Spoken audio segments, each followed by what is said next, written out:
Serial क्योंकि सास भी कभी बहू थी की आने वाली कहानी धमाकेदार मोड़ से भरपूर होने वाली है। अब नोएना पूरी तरह से विलेन बन चुकी है। वह चाहती है कि तुलसी और मिहिर का रिश्ता टूट जाए ताकि मिहिर सिर्फ उसका हो सके। मिहिर का झुकाव नोएना की तरफ देखकर दर्शक भी सोचने लगे हैं कि शायद अब मिहिर कभी तुलसी या वीरानी हाउस वापस नहीं जाएगा। लेकिन कहानी में बड़ा ट्विस्ट तब आता है जब मिहिर अपनी खुशी जताते हुए अपनी पत्नी तुलसी को पूरा क्रेडिट देता है। उसे जो अवार्ड मिलता है वो भी तुलसी को समर्पित करता है, क्योंकि मिहिर को लगता है कि तुलसी ही इस सम्मान की असली हकदार है। वहीं दूसरी ओर नोएना को लगता है कि मिहिर उस अवार्ड को उसके साथ शेयर करेगा या कम से कम उसका नाम लेगा।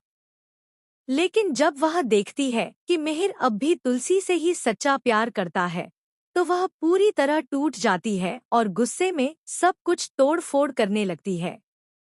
वह चिल्लाती है कि किसी भी हाल में अब वह मिहिर को अपना बनाएगी। जब मिहिर उसके प्यार को स्वीकार नहीं करता, तो नोएना एक खतरनाक कदम उठाने का फैसला करती है।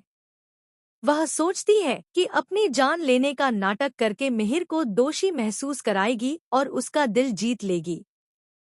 लेकिन दोस्तों, यह नकली ड्रामा असली त्रासदी में बदल जाता है।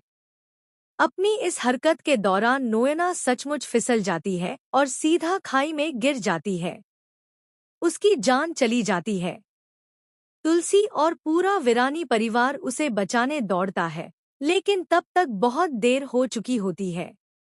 अपने आखिरी पलों में नोएना घबरा जाती है, क्योंकि उसे एहसास होता है कि उसका बनाया हुआ खेल अब उसी के लिए जानलेवा साबित हो गया है। वह चाहती थी कि इस हादसे का इल्जाम तुलसी पर लगे, लेकिन किस्मत को कुछ और ही मंजूर था। नोएना अपनी ही जान गंवा बैठती है। अब देखने वाली बात यह होगी कि क्या तुलसी नोएना का असली चेहरा मिहिर को दिखा पाएगी और उसे सच्चाई समझा पाएगी कि यह सब नोएना की चाल थी। दोस्तों, आप बताइए, क्या आपको लगता है कि इस खाई में परी को भी गिर जाना चाहिए था? ऐसे ही टीवी की दुनिया की ताज़ा खबरों के लिए चैनल को लाइक, शेयर और सब्सक्राइब करना ना भूलें।